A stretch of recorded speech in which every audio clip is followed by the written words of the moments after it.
Now,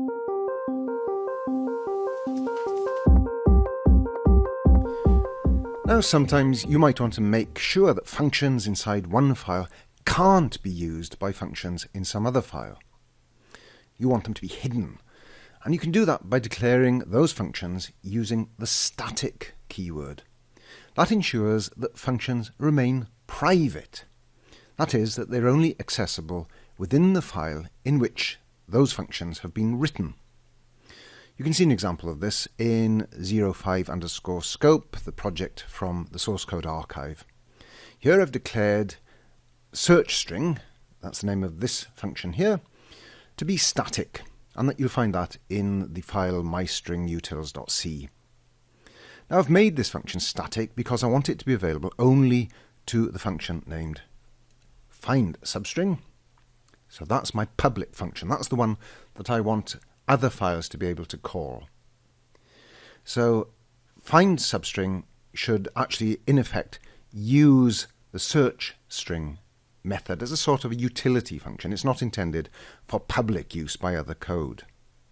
So if somebody wants to search for one string inside another, they're obliged to call find substring.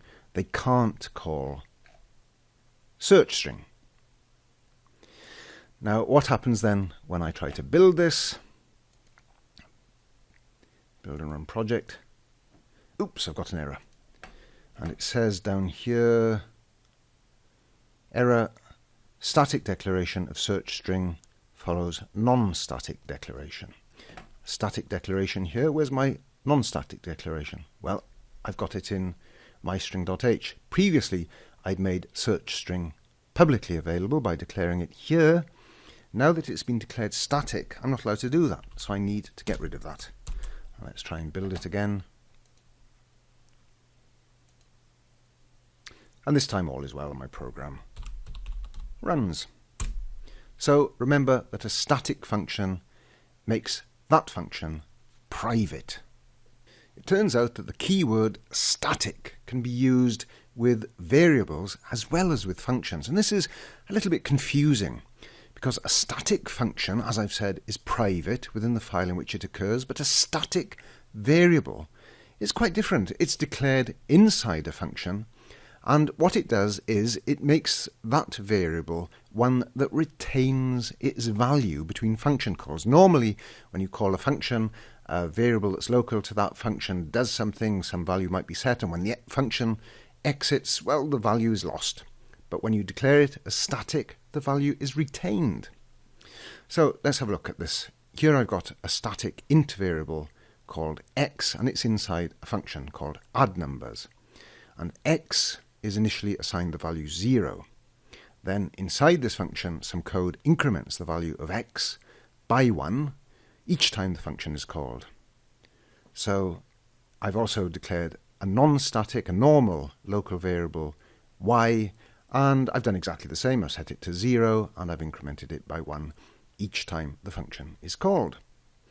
So I call the function 3 times. You can see down here I've just called addNumbers 3 times. Don't worry about the other code. That's being used by other examples which I've explained in other videos. So I've commented out all the extraneous code now. So all that happens when this program is run is addNumbers is called 3 times. So what's the difference with these two variables, the static local variable and the non-static, the normal local variable? Let's have a look. Run it, and these are the results. So, the first time addNumbers is called, both x and y are incremented by 1. They start off as 0, so they both have 1. The second time addNumbers is called, y behaves exactly the same as it did the first time. It's incremented by 1, it's first initialized to 0, then 1 is added. So its value is 1 again. Calling addNumbers twice does not change the behavior of the local variable y. But look at the local variable x. That was declared as static. And being a static local variable, that retains the value it had the previous time the function was called. So x was incremented by 1 the first time the function was called. It retains that value 1. 1 is added to it, so now it's got the value 2. And of course, when I call it the function the third time, again, y starts as being initialized to 0 all over again, the same as on the previous occasions when the function was called, but x retains its value. It's previously 2, and now it's 3. Now, I should say that most programs, most of the time, are unlikely to need to use static variables. So static variables you might consider as being somewhat unusual, and if you don't have any special need to use them, you probably won't need to use them at all. But static functions are much more commonly used. In fact, if you write programs of any complexity, you will no doubt at some point want to make some of your functions private, that is, static, so they can't accidentally be used by other program files.